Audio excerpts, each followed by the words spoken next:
Chapter Act 1. The Valancy did not sleep that night. She lay awake all through the long dark hours, thinking. She made a discovery that surprised her. She, who had been afraid of almost everything in life, was not afraid of death. It did not seem in the least terrible to her, and she need not to now be afraid of anything else. Why had she been afraid of things? Because of life, right? Afraid of Uncle Benjamin, because of the menace of poverty in old age. But now, she would never be old. Neglected, tolerated. Afraid of being an old maid all her life. But now she would not be an old maid very long. Afraid of offending her mother and her clan, because she had to live with and among them, and couldn't live peaceably if she didn't give in to them. But now she hadn't. Valancy felt a curious freedom. But she was still horribly afraid of one thing. The fuss, the whole jam-free of them would make. Valancy shuddered at the thought of it. She couldn't endure it. Oh, she knew so well how it would be. First, there would be indignation. Yes, indignation on the part of Uncle James, because she had gone to a doctor, any doctor, without consulting him. Indignation on the part of her mother for being so sly and deceitful to your own mother does. Indignation on the part of the whole plan, because she had not gone to Dr. Marsh. Then would come the solicitude. She would be taken to Dr. Marsh, and when Dr. Marsh confirmed Dr. Trent's diagnosis, she would be taken to specialists in Toronto and Montreal. Uncle Benjamin would foot the bill with a splendid gesture of munificence, and thus assisting the widow and orphan, and talk forever after of the shocking fees specialists charged for looking lies and saying they couldn't do anything.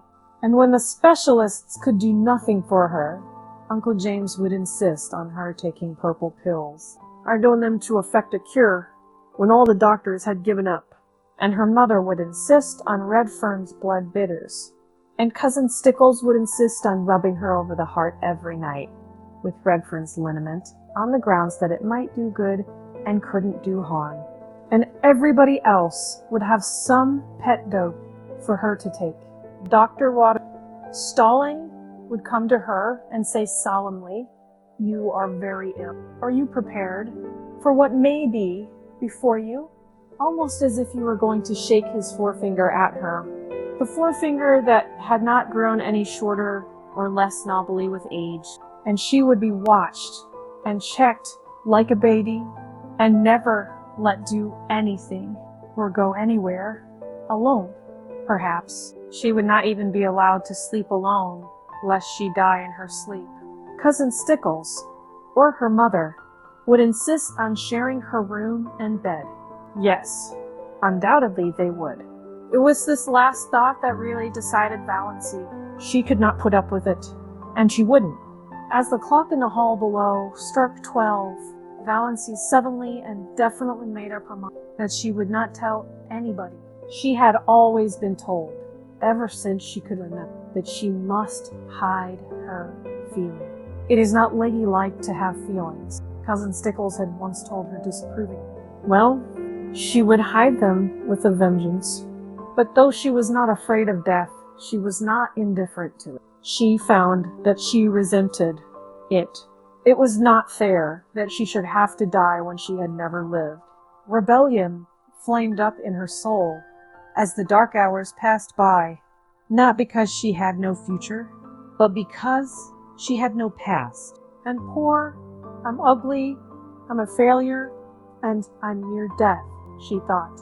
She could see her own obituary notice in the Deerwood Weekly Times, copied into the Port Lawrence Journal.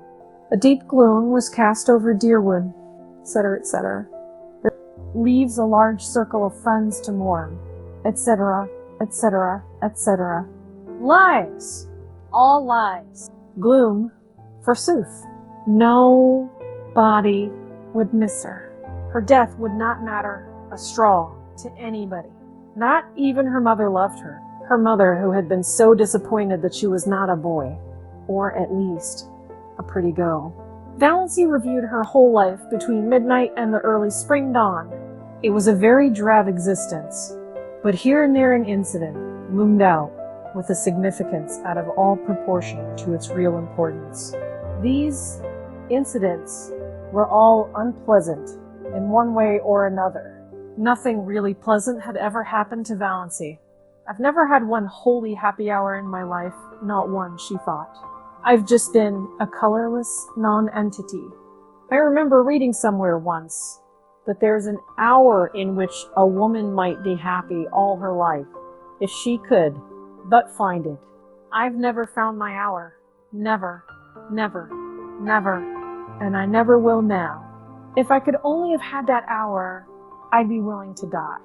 Those significant incidents kept bobbing up in her mind, like unbidden ghosts, without any sequence of time or place. For instance, that time when at 16 she had blued a tub full of clothes too deeply, and the time when, at 8, she had stolen some raspberry jam from Aunt Wellington's pantry. Valancy never heard the last of those two. At almost every planned gathering, they were raked up against her as jokes. Uncle Benjamin hardly ever missed retelling the raspberry jam incident. He had been the one to catch her face all stained and streaked. I have really done so few bad things that they have to keep harping on the old ones, thought Valancy. Why, I've never even had a quarrel with anyone. I haven't an enemy. What a spineless thing I must be not to have even one. There was that incident of the dust pile at school when she was 7. Valancy always recalled it when Dr. Stirling referred to the text, "To him that hath shall be given, and from him that hath not shall be taken, even that she hath." Other people might puzzle over that text, but it never puzzled Valancy. The whole relationship between herself and Olive, dating from the day of the dust pile, was a commentary on it. She'd been going to school a year, but Olive, who was a year younger, had just begun, and had about her all the glamour of the new girl, and an exceedingly pretty girl at that. It was at recess, and all the girls, big and little, were out on the road in front of the school, making dust piles. The aim of each girl was to have the biggest pile. Valancy was good at making dust piles. There was an art in it, and she had secret hopes of leading, but Olive, working off by herself, was suddenly discovered to have a larger dust pile than anybody. Valancy felt no jealousy. Her dust pile was quite big enough to please her. Then one of the older girls had an inspiration. "Let's put all our dust on Olive's pile and make a tremendous one," she exclaimed. A frenzy seemed to seize the girls. They swooped down on the dust piles with pails and shovels, and in a few seconds, Olive's pile was a veritable pyramid. In vain Valancy, with scrawny, outstretched little arms, tried to protect hers. She was ruthlessly swept aside. Her dust pile scooped up and poured on Olive's. Valancy turned away resolutely and began building another dust pile. Again, a bigger girl pounced on it. Valancy stood before it, flushed, indignant, arms outspread. "Don't take it," she pleaded. "Please don't take it." "Why?" demanded the older girl. "Why won't you help to build all is bigger?" "I want my own little dust pile," said Valancy piteously. Her plea went unheeded. While she argued with one girl, another scraped up her dust pile. Valancy turned away, her heart swelling, her eyes full of tears. "Jealous? You're jealous," said the girls, mocking her. "You're very selfish," said her mother coldly, when Valancy told her about it at night. That was the first and last time Valancy had ever taken any of her troubles to her mother. Valancy was neither jealous nor selfish. It was only that she wanted a dust pile of her own. Small or big mattered not. A team of horses came down the street. Olive's dust pile was scattered over the roadway. The bell rang. The girls trooped into school and had forgotten the whole affair before they reached their seats. Valancy never forgot it. That said, to this day, she resented it. in her secret soul. But was it not symbolical of her life? I've never been able to have my own dust pile, thought Valancy. The enormous red moon she'd seen rising right at the end of the street one autumn evening of her 6th year. She had been sick and cold with the awful, uncanny horror of it. So near to her, so big. She had run in trembling to her mother, and her mother had laughed at her. She had gone to bed and hidden her face under the clothes in terror, lest she might look at the window and see that horrible moon glaring in at her through it. The boy who had tried to kiss her at a party when she was 15, she had not let him. She had evaded him and run. He was the only boy who had ever tried to kiss her. Now, 14 years later, Valancy found herself wishing that she had let her. The time she had been made to apologize to Olive for something she hadn't done. Olive had said that Valancy had pushed her into the mud and spoiled her new shoes on purpose.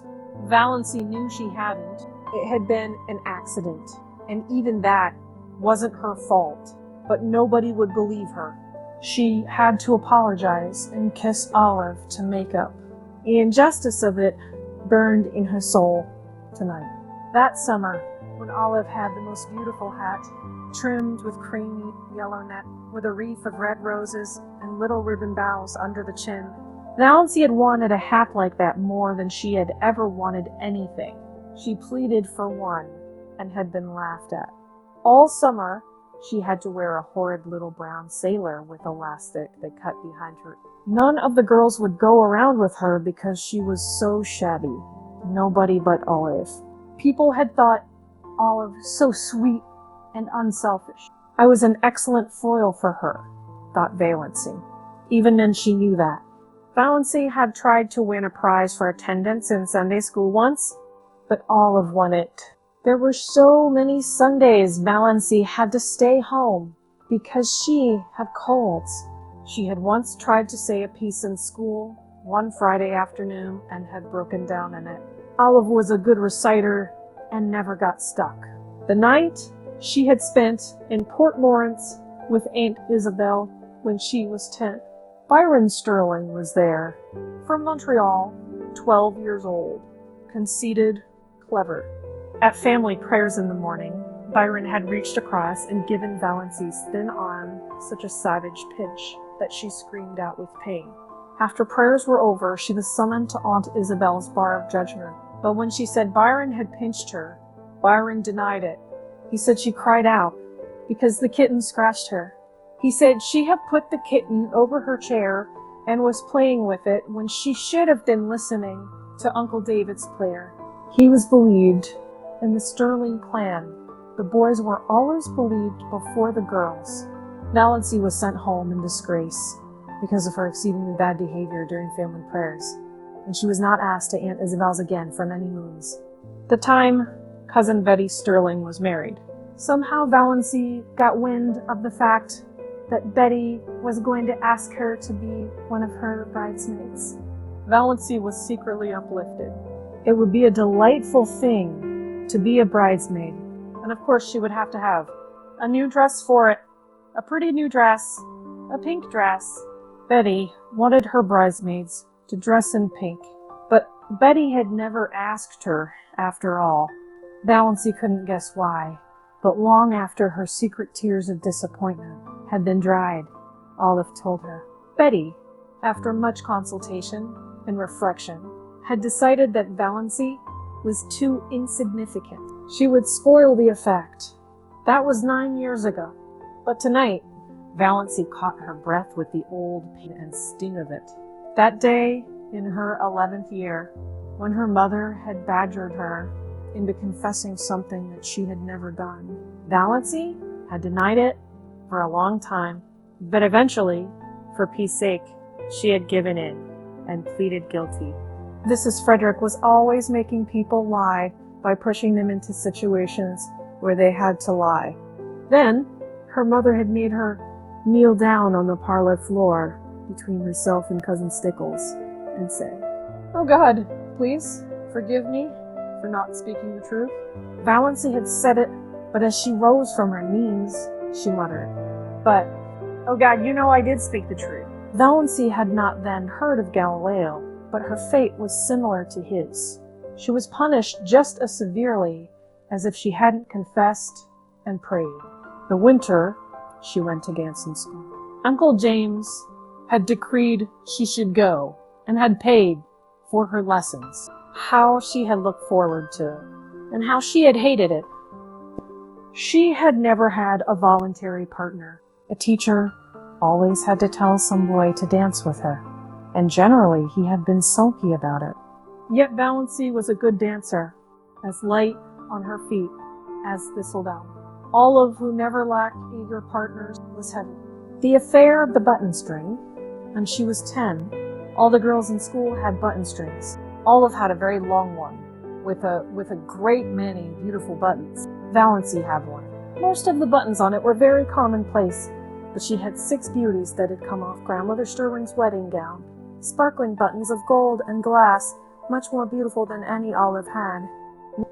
Their possession conferred a certain distinction on Valancy. She knew every little girl in school envied her the exclusive possession of those beautiful buttons. When Olive saw them on the button string, she had looked at them narrowly, but said nothing then. The next day, Aunt Wellington had come to Elm Street and told Mrs. Frederick that she thought Olive should have some of those buttons. Grandmother Stirling was just as much Wellington's mother as Frederick's. Mrs. Frederick had agreed amiably. She could not afford to fall out with Aunt Wellington. Moreover, the matter was of no importance whatever. Aunt Wellington carried off 4 of the buttons, generously leaving 2 for Valancy. Valancy had torn these from her string and flung them on the floor. She had not yet learned that it was unladylike to have feelings, and had been sent supperless to bed for the exhibition. The night of Margaret Blunt's party, she had made such pathetic efforts to be pretty that night. Rob Walker was to be there, and 2 nights before, on the moonlit veranda of Uncle Herbert's cottage at Miss Dallas, Rob had really seemed attracted to her. And Margaret's party, Rob never even asked her to dance, did not notice her at all. She was a wallflower, as usual. That, of course, was years ago. People in Deerwood had long since given up inviting Valancy to dances. But to Valancy, its humiliation and disappointment were of the other day. Her face burned in the darkness as she recalled herself, sitting there with her pitifully crimped, thin hair and the cheeks she had pinched for an hour before coming, in an effort to... All that came of it was a wild story that Valancy Stirling was robbed at Margaret Blunt's party. In those days in Deerwood, that was enough to wreck your character forever. It did not wreck Valancy's or even damage it. People knew she couldn't be fast if she tried. They only laughed at her. "I've had nothing but a second-hand existence," decided Valancy. "All the great emotions of life have passed me by. I've never even had a grief. And if I ever really loved anybody, do I really love Mother? No, I don't. That's the truth, whether it is disgraceful or not. I don't love her. I've never loved her. What's worse, I don't even like her. So I don't know anything about any kind of love. My life has been empty." Empty. Nothing is worse than emptiness. Nothing. Valancy ejaculated the last nothing aloud, passionately. Then she moaned and stopped thinking about anything for a while. And one of her attacks of pain had come on. When it was over, something had happened to Valancy. Perhaps the culmination of the process that had been going on in her mind ever since she had read Dr. Trent's letter. It was 3 o'clock in the morning, the wisest and most accursed hour of the clock. But sometimes it sets us free. "I've been trying to please other people all my life, and failed," she said. "After this, I shall please myself. I shall never pretend anything again." I've breathed an atmosphere of fibs and pretenses and evasions all my life. What a luxury it will be to tell the truth. I may not be able to do much that I want to do, but I won't do another thing that I don't want to do. Mother can pout for weeks. I shan't worry over it. Despair is a free man. Hope is a slave. Valancy got up and dressed, with a deepening of that curious sense of freedom. When she had finished with her hair, she opened the window and hurled the jar of potpourri over into the next lot. It smashed gloriously against the schoolgirl complexion on the old carriage shop. I'm sick of the fragrance of dead things, said Valancy. Chapter 9. Uncle Herbert and Aunt Alberta's silver wedding was delicately referred to among the Stirlings during the following weeks, as the time we first noticed poor Valancy was a little, you understand? Not for worlds would any of the Stirlings have said out and out, at first, that Valancy had gone mildly insane, or even that her mind was slightly deranged. Uncle Benjamin was considered to have gone entirely too far when he had ejaculated, "She's dippy." I tell you, she's dippy, and was only used because of the outrageousness of Valancy's conduct at the aforesaid wedding dinner. But Mrs. Frederick and Cousin Stickles had noticed a few things that made them uneasy before the dinner. It had begun with the rose bush, of course, and Valancy never was really quite right. She did not seem to worry in the least over the fact that her mother was not speaking to her. You would never suppose she noticed it at all. She had flatly refused to take either purple pills or Redfern's bitters. She had announced coolly that she did not intend to answer to the name of Doss any longer. She had told Cousin Stickles that she wished she would give up wearing that brooch with Cousin Artemis Stickles' hair in it. She had moved her bed in her room to the opposite corner. She would read Magic of Wings Sunday afternoon. When Cousin Stickles had rebuked her, was Valancy had said indifferently, "Oh, I forgot it was Sunday," and had gone on reading it. Cousin Stickles had seen a terrible thing. She had caught Valancy sliding down the banister. Cousin Stickles did not tell Mrs. Frederick. This poor Amelia was worried enough as it was. But it was Valancy's announcement on Saturday night that she was not going to go to the Anglican church anymore that broke through Mrs. Frederick's stony silence. Not going to church anymore. Doss, have you absolutely taken... "Oh, I'm going to church," said Valancy airily. "And I'm going to the Presbyterian church. But to the Anglican church I will not go." This was even worse.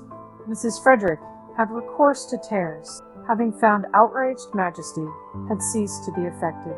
"What have you got against the Anglican church?" She sobbed. "Nothing. Only just that you've always made me go there.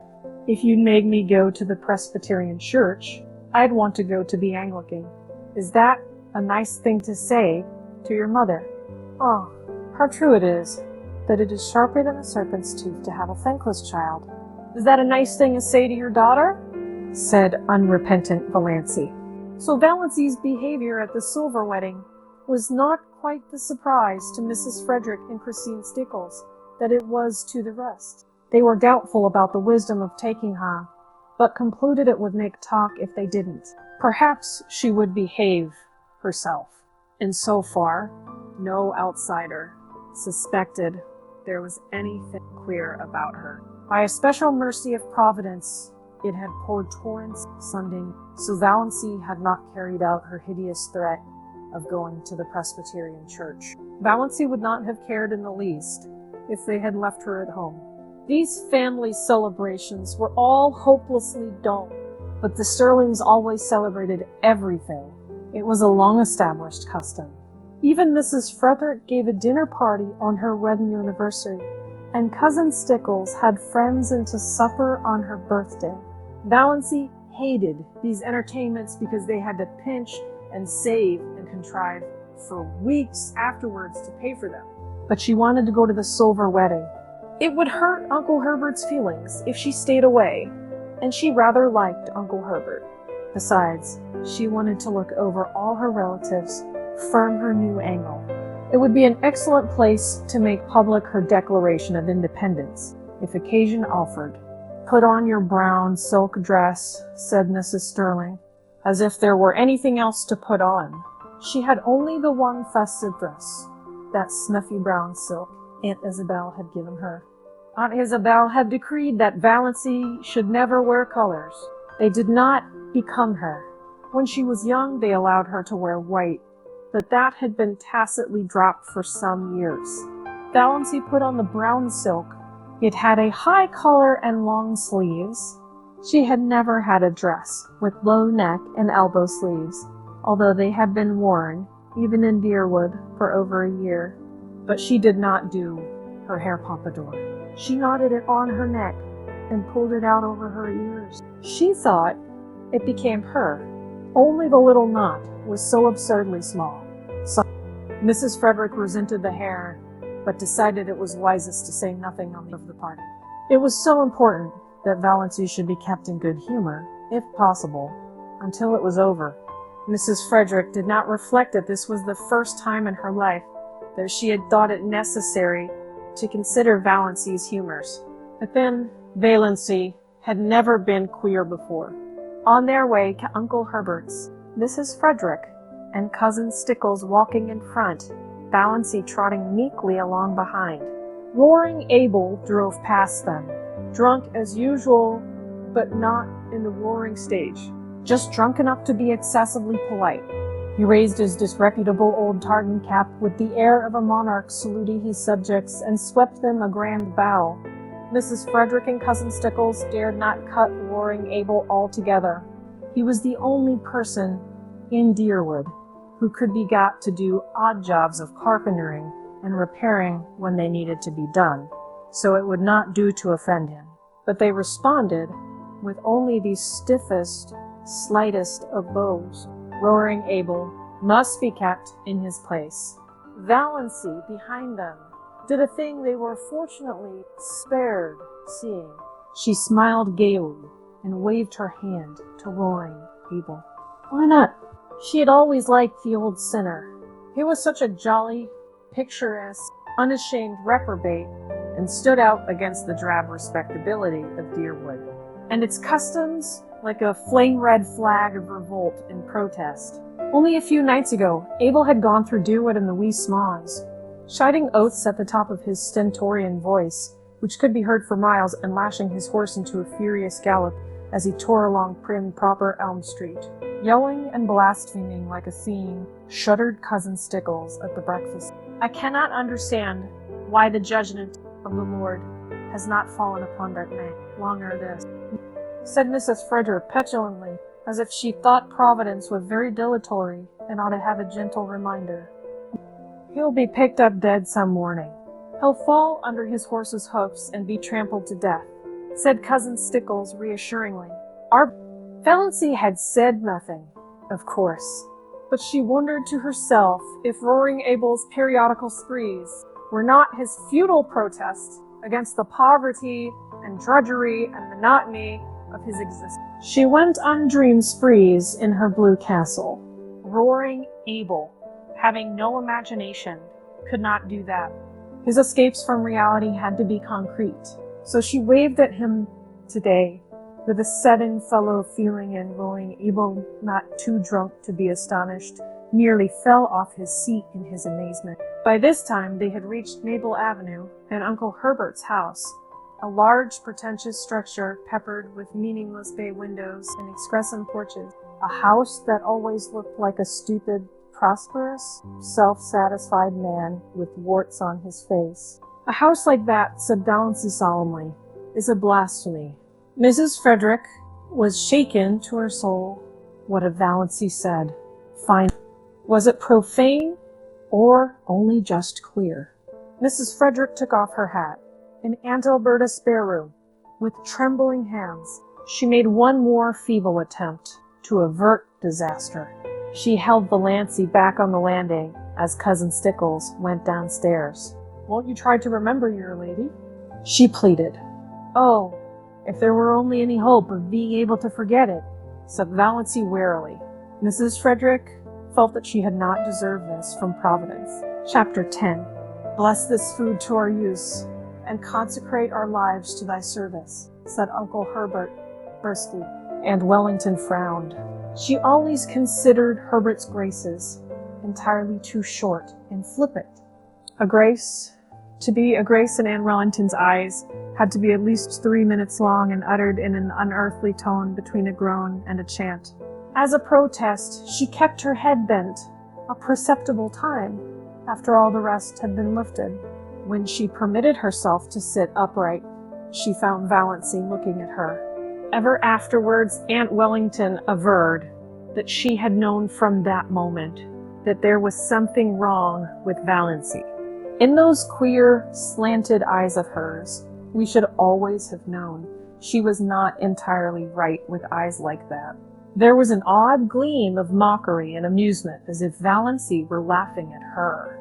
Such a thing was unthinkable, of course.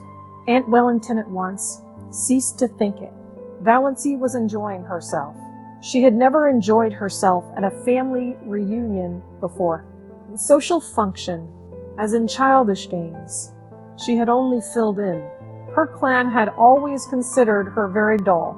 She had no parlor tricks, and she had been in the habit of taking refuge from the boredom of family parties in her blue castle, which resulted in an absent-mindedness that increased her reputation for dullness and vacuity. She has no social presence whatever, Aunt Wellington had decreed once and for all. Nobody dreamed that Valancy was dumb in their presence, merely because she was afraid of them. Now she was no longer afraid of them. The shackles had been stricken off her soul. She was quite prepared to talk if occasion offered. Meanwhile, she was giving herself such freedom of thought as she had never dared to take before. She let herself go with a wild inner exultation as Uncle Herbert carved the turkey. Uncle Herbert gave Valancy a second look that day. Being a man, he didn't know what she had done to her hair, but he thought surprisedly that Doss was not such a bad-looking girl, after all. And he put an extra piece of white meat on her plate. What herb is most injurious to a young lady? Propounded Uncle Benjamin by way of starting conversation, loosening things up a bit, as he would have said. We'll call agency, whose duty it was to say, did not say it. Nobody else said it.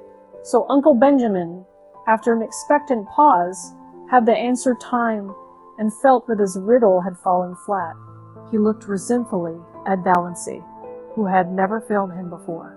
But Valancy did not seem even to be aware of him. She was gazing around the table, examining relentlessly everyone in this depressing assembly of sensible people, and watching their little squirms with a detached, amused smile. So these are the people she had always held in reverence and fear. She seemed to see them with new eyes.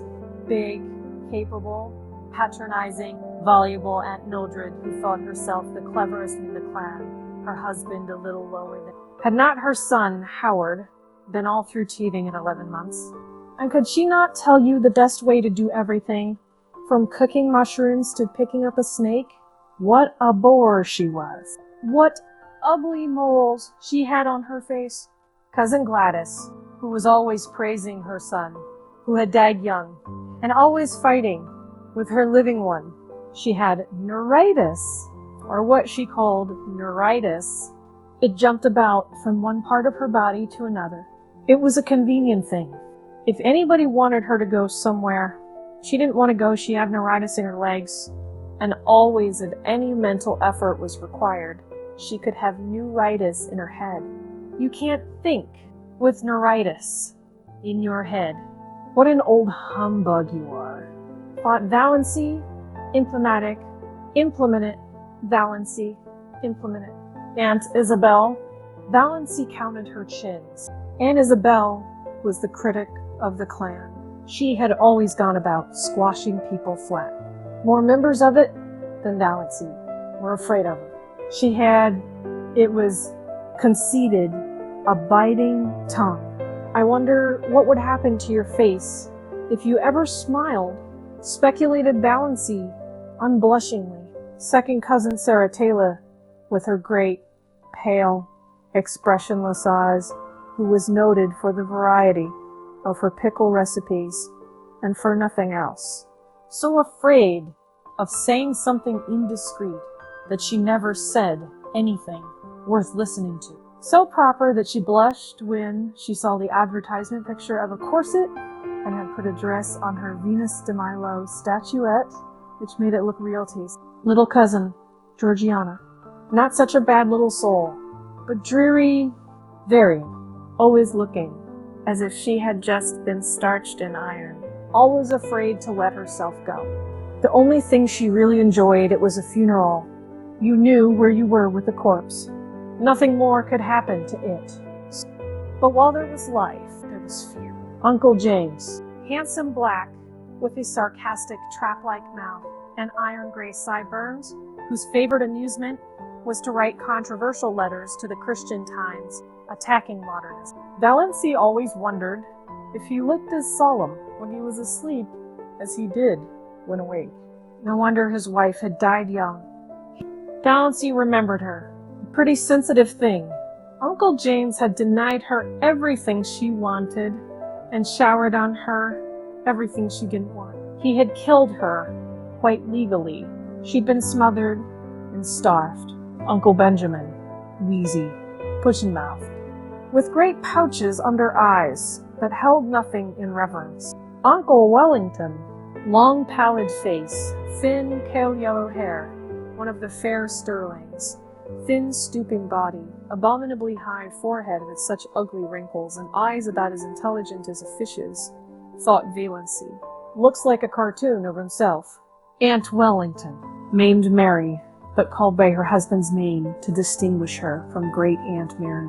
A massive, dignified, permanent lady, splendidly arranged, iron-gray hair, rich, fashionable beaded dress, had her moles removed by electrolysis, which Aunt Mildred thought was a wicked evasion of the purposes of God. Uncle Herbert, with his spiky gray hair. Aunt Alberta, who twisted her mouth so unpleasantly in talking, and had a great reputation for unselfishness, because she was always giving up a lot of things she didn't want. Valancy let them off easily in her judgment because she liked them, even if they were, in Noton's expressive phrase, stupidly good.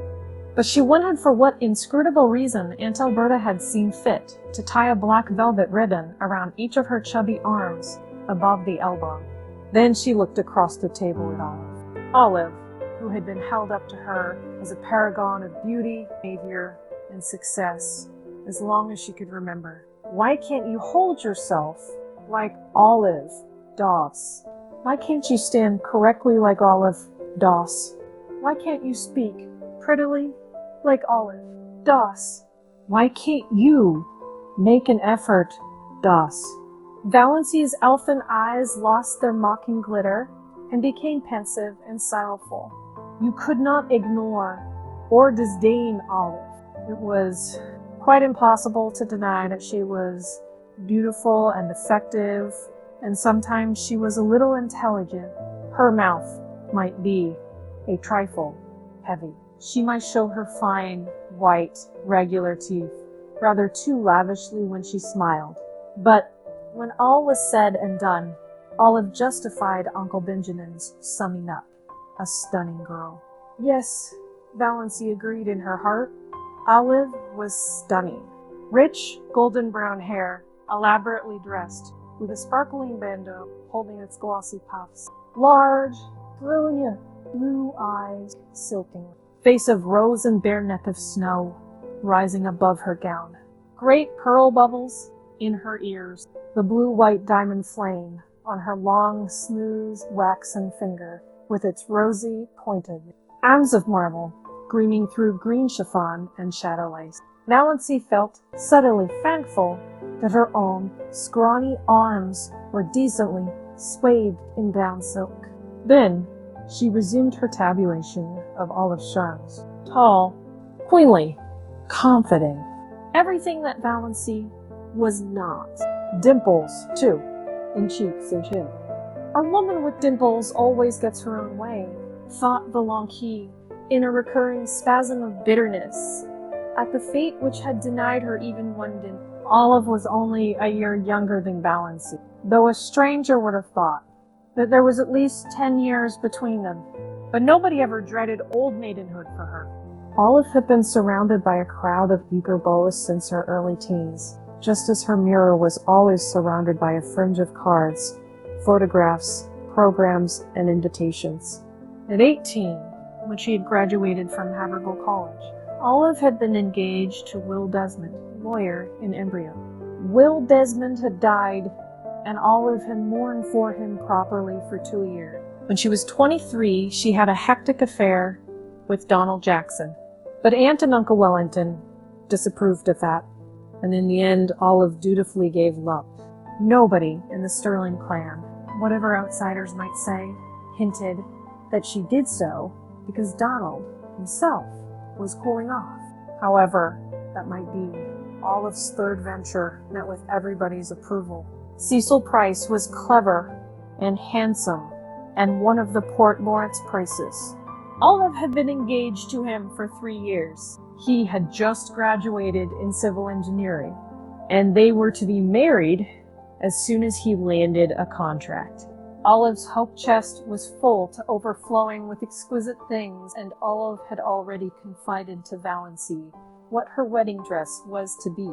Ivory silk, draped with lace, white satin court train, lined with pale green georgette, heirloom veil of Brussels lace. Valancy knew also, though Olive had not told her, that the bridesmaids were selected and that she was not among them. Valancy had, after a fashion, always been Olive's confidant, perhaps because she was the only girl in the connection who could not bore Olive with return confidences. Olive always told Valancy all the details of her love affairs, from the days when the little boys in school used to persecute her with love letters. Valancy could not comfort herself by thinking these affairs mythical. Olive really had them. Many men had gone mad over her besides the 3 fortunate ones. I don't know what the poor idiots see in me that drives them to make such double idiots of themselves, Olive was wont to say. Valancy would have liked to say, I don't either. But truth and diplomacy both restrained her. She did know perfectly well. Olive Stirling was one of the girls about whom men do go mad, just as indubitably as she, Valancy, was one of the girls at whom no man ever looked twice. And yet, thought Valancy, summing her up with a new and merciless conclusiveness, she's like a duelist mourning. There's something lacking. Something. Chapter 11. Meanwhile, the dinner in its earlier stages was dragging its slow length along true to Stirling form. The room was chilly, in spite of the calendar, and Aunt Alberta had the gas logs lighted. Everybody in the clan envied her those gas logs, except Valancy. Glorious open fires blazed in every room of her blue castle, and the autumnal nights were cool. But she would have frozen to death in it before she would have committed the sacrilege of a gas log. Uncle Herbert made his hearty perennial joke when he helped Aunt Wellington to the cold meat. Mary, we have a little lamb. Aunt Bildred told the same old story of once finding a lost ring in a turkey's crop. Uncle Benjamin told his favorite prosy tale of how he had once chased and punished a now famous man for stealing apples. After second cousin Jane described all her sufferings with an ulcerating tooth. Aunt Wellington admired the pattern of Aunt Alberta's silver teaspoons and lamented the fact that one of her own had been lost. And it spoiled the set. I can never get it matched. And it was my wedding present from dear old Aunt Matilda. Aunt Isabel thought the seasons were changing and couldn't imagine what had become of our good old-fashioned springs. Cousin Georgiana, as usual, discussed the last funeral and wondered audibly, which of us will be the next to pass away? Cousin Georgiana could never say anything as blunt as die. Valancy thought she could tell her, but didn't. Cousin Gladys likewise as usual, had a grievance. Her visiting nephews had nipped all the buds off her house, plants, and shittied her brood of fancy chickens, squeezed some of them actually to death, my dear. Boys will be boys, reminded Uncle Herbert tolerantly. But they needn't be rampageous animals, retorted Cousin Gladys, looking round the table for appreciation of her wit. Everybody smiled except Valancy. Cousin Gladys remembered that. A few minutes later, when Ellen Hamilton was being discussed, Cousin Gladys spoke of her as one of those shy, plain girls who can't get husbands, and glanced significantly at Valancy. Uncle James thought the conversation was sagging to a rather low plane of personal gossip. He tried to elevate it by starting an abstract discussion on the greatest happiness. Everybody was asked to state his or her idea of the greatest happiness. Aunt Mildred thought the greatest happiness for a woman was to be a loving and beloved wife and mother, and Wellington thought it would be to travel in Europe. Olive thought it would be to be a great sinner like Petrozzini. Cousin Gladys remarked mournfully that her greatest happiness would be to be free, absolutely free from neuritis. Cousin Georgiana's greatest happiness would be to have her dear dead brother Richard back. Aunt Alberta remarked vaguely that the greatest happiness was to be found in the poetry of life, and hastily gave some directions to her maid to prevent anyone asking her what she meant. Mrs. Frederick said the greatest happiness was to spend your life in loving service for others, and Cousin Stickles and Aunt Isabel agreed with her. Aunt Isabel with a resentful air, as if she thought Mrs. Frederick had taken the wind out of her sails by saying it first. We are all too prone, continued Mrs. Frederick, determined not to lose so good an opportunity, to live in selfishness, horribleness, and sin. The other women all outraged for their low ideals. And Uncle James had a conviction that the conversation had been uplifted with a vengeance. The greatest happiness, said Valancy, suddenly and distinctly, is to sneeze when you want to. Everybody stirred. Nobody felt it safe to say anything. Was Valancy trying to be funny? It was incredible. Mrs. Frederick, who had been breathing easier since the dinner had progressed so far without any outbreak on the part of Valancy, began to tremble again. But she deemed it the part of prudence to say nothing. Uncle Benjamin was not so prudent. He rashly rushed in where Mrs. Frederick feared to tread. Doss, he chuckled. What is the difference between a young girl and an old maid? One is happy and careless, and the other is cappy and hairless, said Valancy. You have asked that riddle at least 50 times in my recollection, Uncle Ben. Why don't you hunt up some new riddles, if you're riddle you must? It is such a fatal mistake to try to be funny if you don't see. Uncle Benjamin stared foolishly. Never in his life had he, Benjamin Stirling, of Stirling and Frost, been spoken to so, and by Valancy of all people. He looked feebly around the table to see what the others thought of it. Everybody was looking rather blank. Poor Mrs. Frederick had shut her eyes, and her lips moved tremblingly as if she were praying. Perhaps she was. The situation was so unprecedented that nobody knew how to meet it. Valancy went on calmly eating her salad, as if nothing out of the usual had occurred. Aunt Alberta, to save her dinner, plunged into an account of how a dog had bitten her. Uncle James, to back her up, asked where the dog had bitten her. Just a little below the Catholic Church, said Aunt Alberta. At that point, Valancy laughed. Nobody else laughed. What was there to laugh at? Is that a vital part? That it asked Valancy. What do you mean? Said bewildered Aunt Alberta, and Mrs. Frederick was almost driven to believe that she had served God all her years for naught. And Isabel concluded that it was up to her to suppress Valancy. Doss, you are horribly thin, she said. You were all corners. Do you ever try to fatten up a little? No. Valancy was not asking quarter or getting it. But I can tell you where you'll find a beauty parlor in Port Lawrence where they can reduce the number of your chins. Valancy. The protest was wrung from Mrs. Frederick. She meant her tone to be stately and majestic, as usual, but it sounded more like an imploring one. And she did not say Doss. She's feverish, said Cousin Stickles to Uncle Benjamin in an agonized whisper. We thought she seemed feverish for several days. She's gone dippy, in my opinion, growled Uncle Benjamin. If not, she ought to be spanked. Yes, spanked. You can't spank her. Cousin Stickles was much agitated. She's 29 years old, so there is that advantage at least in being 29, said Valancy, whose ears had caught this aside. Doss, said Uncle Benjamin, when I am dead, you may say what you please. As long as I am alive, I demand to be treated with respect. Oh, but you know we're all dead, said Valancy, the whole Stirling clan. Some of us are buried, and some aren't yet. That is the only difference. Doss, said Uncle Benjamin, thinking it might cow Valancy. Do you remember the time you stole the raspberry jam?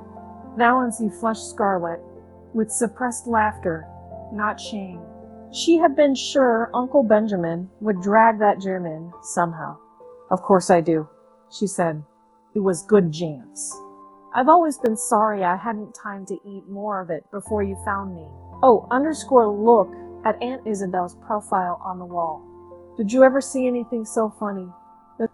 Everybody looked, including Aunt Isabel herself, which of course destroyed it. But Uncle Herbert said kindly, I wouldn't eat any more if I were you, Doss. It isn't that I grudge it, but don't you think it would be better for yourself? Your stomach seems a little out of order. Don't worry about my stomach, old dear, said Valancy. It is all right. I'm going to keep right on eating. It's so seldom I get the chance of a satisfying meal. It was the first time anyone had been called old dear in Deerwood. The Stirlings thought Valancy had invented the phrase, and they were afraid of her from that moment. There was something so uncanny about such an expression. But in poor Mrs. Frederick's opinion, the reference to a satisfying meal was the worst thing Valancy had said yet. Valancy had always been a disappointment to her. Now, she was a disgrace. She thought she would have to get up and go away from the table. Yet she dared not leave Valancy bare. Aunt Alberta's maid came in to remove the salad plates and bring in the dessert. It was a welcome diversion. Everybody brightened up with a determination to ignore Valancy and talk as if she wasn't there. Uncle Wellington mentioned Barney Snaith.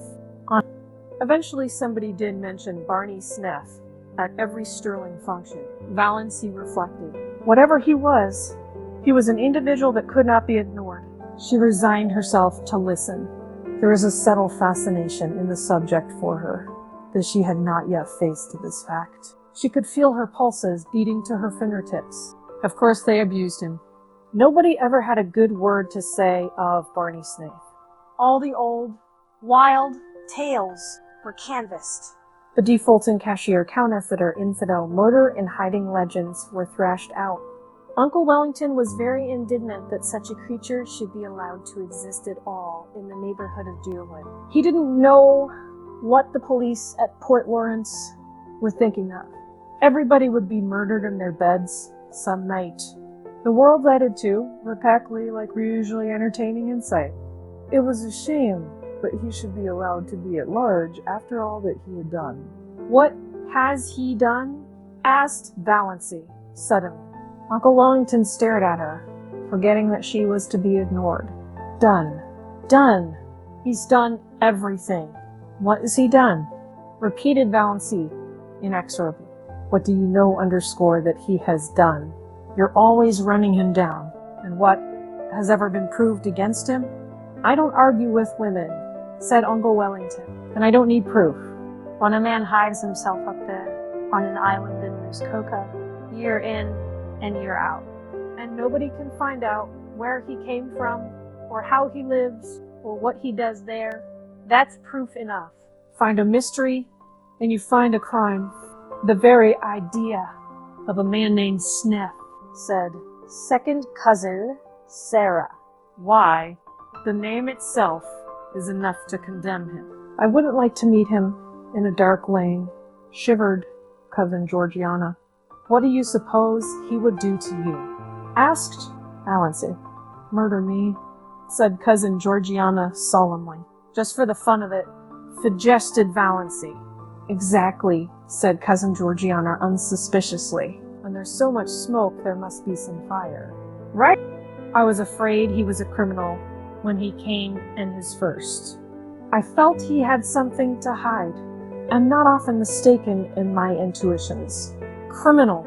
Of course he's a criminal, said Uncle Will. Nobody doubts it, glaring at Valancy. Why? They say he served a term in the penitentiary for embezzling. I don't doubt it. And they say he's in with that gang that are perpetrating all those bank robberies around the country. Who? Say? Asked Valancy. Uncle Wellington nodded his ugly forehead at her. What had got into this confounded girl? Anyway, he ignored the question. He has the identical look of a jailbird, snapped Uncle Bell. I noticed it the first time I saw him. A fellow by the hand of nature marked, quoted, and signed to do a deed of shame, declaimed Uncle James. He looked enormously pleased over managing to work that quotation in at last. He had been waiting all his life for the chance. One of his eyebrows is an arch, and the other is a triangle, said Valancy. Is that why you think him so villainous? Uncle James lifted his eyebrows. Generally, when Uncle James lifted his eyebrows, the world came to an end. This time it continued to function. How do you know his eyebrows so well, Das? Asked Olive, a trifle maliciously. Such a remark would have covered Valancy with confusion 2 weeks ago, and Olive knew it. Yes. How? Demanded Anne Wellington. I've seen him twice, and I looked at him closely, said Valancy composedly. I thought his face the most interesting one I ever saw. There is no doubt there is something fishy in the creature's past life, said Olive, who began to think she was decidedly out of the conversation, which had centered so amazingly on Valancy. But he can hardly be guilty of everything he's accused of. Valancy felt annoyed with Olive. Why should she speak up in even this qualified defense of Barney Snaith? What had she to do with him? For that matter, what had Valancy? But Valancy did not ask herself this question. They say he keeps dozens of cats in that hut up.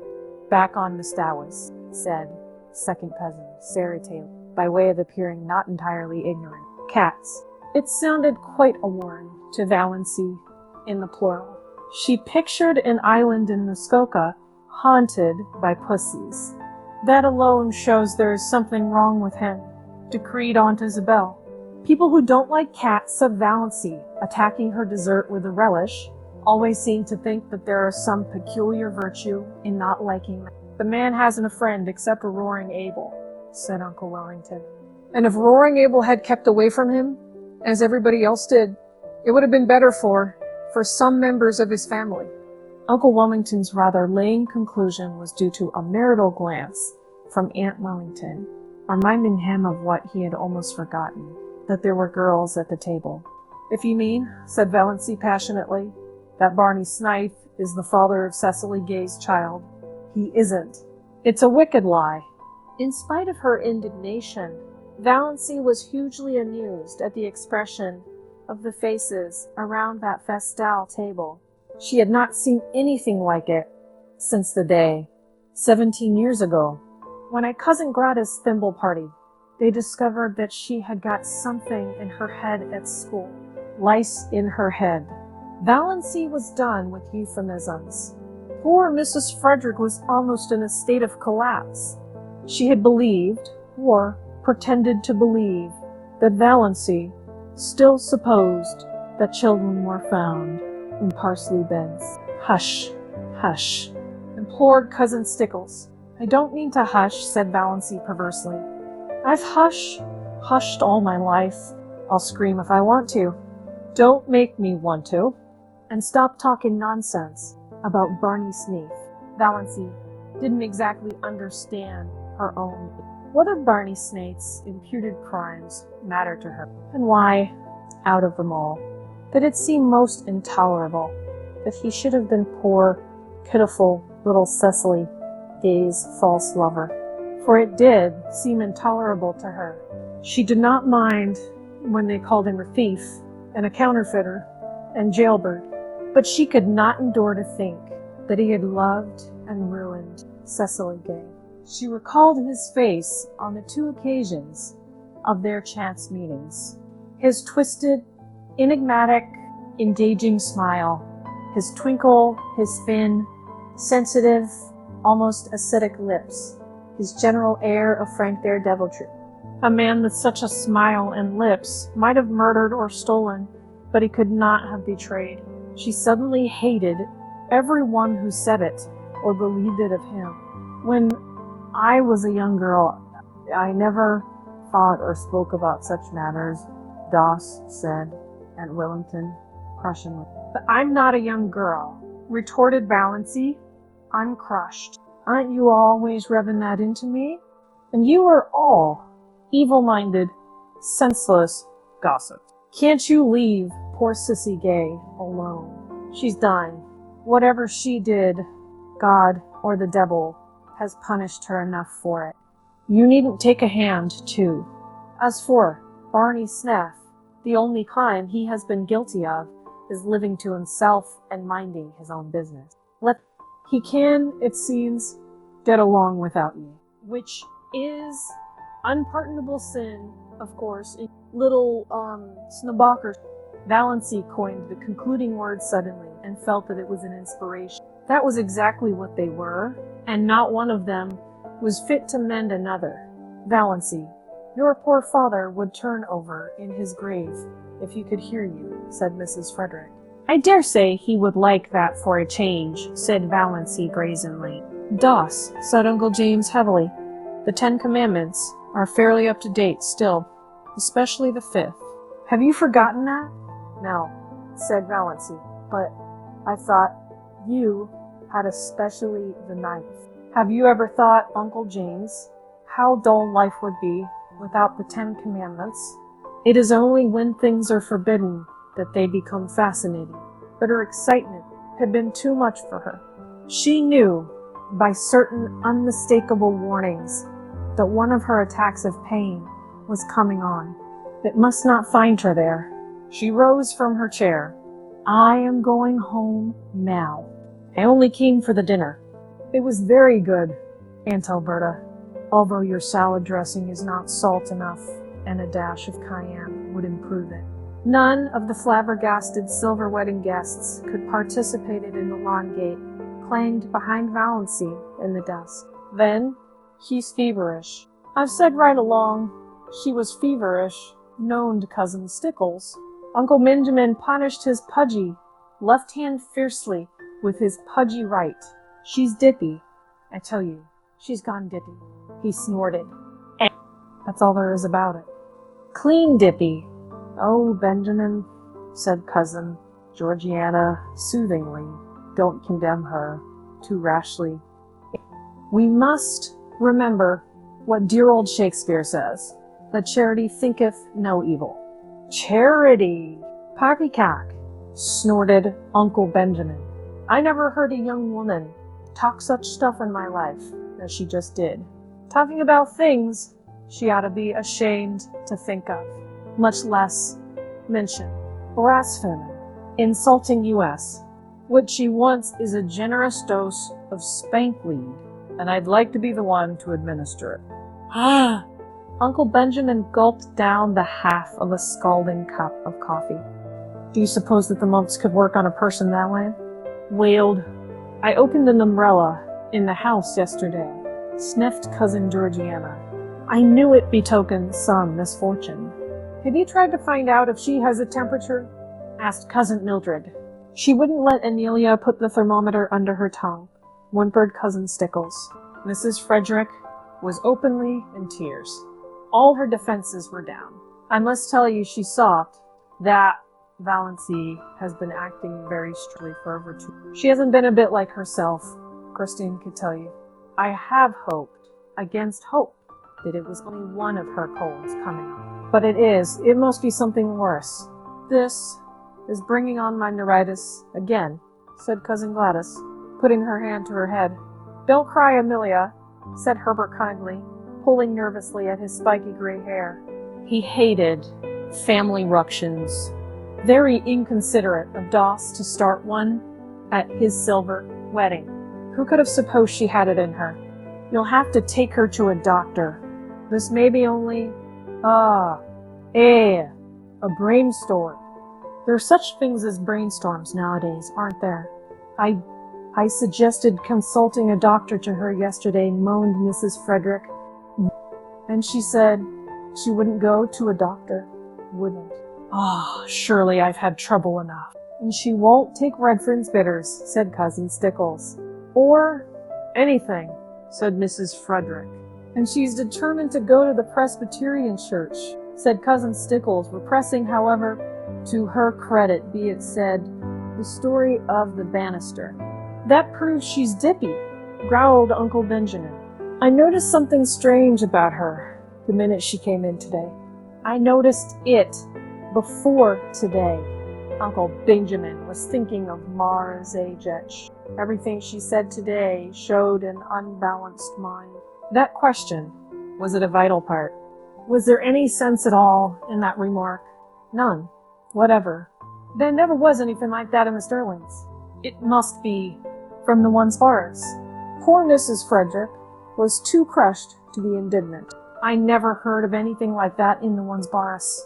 She sobbed.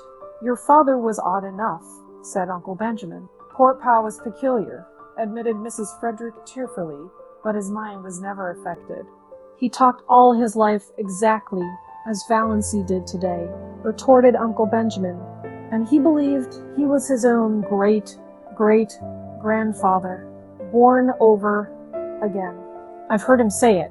Don't tell me that a man who believed a thing like that was ever in his right senses. Come, Amelia, stop sniffling. Of course, Doss has made a terrible exhibition of herself today, but she's not responsible. Old maids are apt to fly off at a tangent like that. If she had been married when she should have been, she wouldn't have got like this. Nobody wanted, said Mrs. Frederick, who felt that somehow Uncle Benjamin was blaming her. Well, fortunately, there's no outsider. Here, snapped Uncle Benjamin. We may keep it in the family yet. I'll take her over to see Dr. Marsh tomorrow. I know how to deal with pig-headed people. Won't that be best, James? We must have medical advice, certainly agreed, Uncle James. Well, that's settled. In the meantime, Amelia, act as if nothing had happened and keep an eye on her. Don't let her be alone. Above all, don't let her sleep alone. Renewed whimpers from Mrs. Frederick. I can't help it. Night before last, I suggested she'd better have Christine sleep with her. She positively refused and locked her door. Oh, you don't know how she's changed. She won't work. At least she won't sew. She does her usual housework, of course. But she wouldn't sweep the parlor yesterday morning, though we always sweep it on Thursdays. She said she'd wait till it was dirty. Would you rather sweep a dirty room than a clean one? I asked her. She said, of course. I'd see something for my labor then. Think of it. Uncle Benjamin fought at it. The jar of potpourri, Cousin Stickles pronounced it as spelled, has disappeared from her room.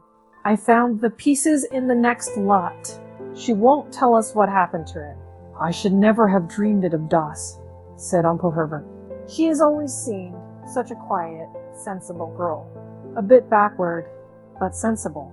The only thing you can be sure of this world is the multiplication table, said Uncle James, feeling cleverer than ever. Well, let's cheer up, suggested Uncle Benjamin. Why are chorus girls like fine stock razors? Why? And asked Cousin Stickles, since it had to be asked. and Valancy wasn't there to ask it. Like to exhibit calves, chuckled Uncle Benjamin. Cousin Stickles thought Uncle Benjamin a little indelicate. Before Olive, too. But then he was a man. Uncle Herbert was thinking that things were rather dull now that Doss had gone. Chapter 12. Valancy hurried home to the faint blue twilight, hurried too fast, perhaps. The attack she had when she thankfully reached the shelter of her own realm was the worst yet. It was really very bad. She might die in one of those spells. It would be dreadful to die in such pain. Perhaps this was death. Valancy felt pitifully alone. When she could think at all, she wondered what it would be like to have someone with her who could sympathize. Someone who really cared just to hold her hand tight, if nothing else. Someone just to say, yes, I know. It's dreadful. Be brave. The city be better. Not someone merely fussing and alarmed. Not her mother or Cousin Stickles. Why did the thought of Bonnie Snuff come into her mind? Why did she suddenly feel, in the midst of this hideous loneliness of pain, that he would be sympathetic, sorry for one that was suffering? Why did he seem to be her like an old, well-known friend? Was it because she had been defending him, standing up to her family friend? She was so bad at first that she could not even get herself a dose of Dr. Trent's prescription. But eventually, she managed it, and soon after, relief came. The pain left her when she lay in her bed, spent, exhausted, in a cold. Oh, that had been horrible. She could not endure many more attacks like that. One didn't mind dying if death could be instant and painless. But to be hurt, so in dying, suddenly she found herself laughing. That dinner had been fun, and it had all been so simple. She had merely said the things she had always thought. Their faces, oh, their faces. Uncle Benjamin, poor, flabbergasted Uncle Benjamin. Valancy felt quite sure he would make a new will that very night. Olive would get Valancy's share of his fat hoard. Olive had always got Valancy's share of everything. Remember the dust pile. To laugh at her clan, as she had always wanted to laugh, was all the satisfaction she could get out of life now. But she thought it was rather pitiful that it should be so. Might she not pity herself a little when nobody else did? Valancy got up and went to her window. The moist, beautiful wind blowing across groves of young-leafed wild trees touched her face with the caress of a wise, tender old friend. The Lombardys and Mrs. Treadgold's lawn, off to the left, Valancy could just see them between the stable and the old carriage shop, were in dark purple silhouette against a clear sky. And there was a milk-white, pulsating star just over one of them, like a living pearl on a silver-green lake, far beyond the station, where the shadowy, purple-hooded wall around Lake Mistal. A white, filmy mist hung over them, and just above it was a faint, young crescent. Valancy looked at it over her thin left shoulder. I wish, she said whimsically, that I may have one little dust pile before I die.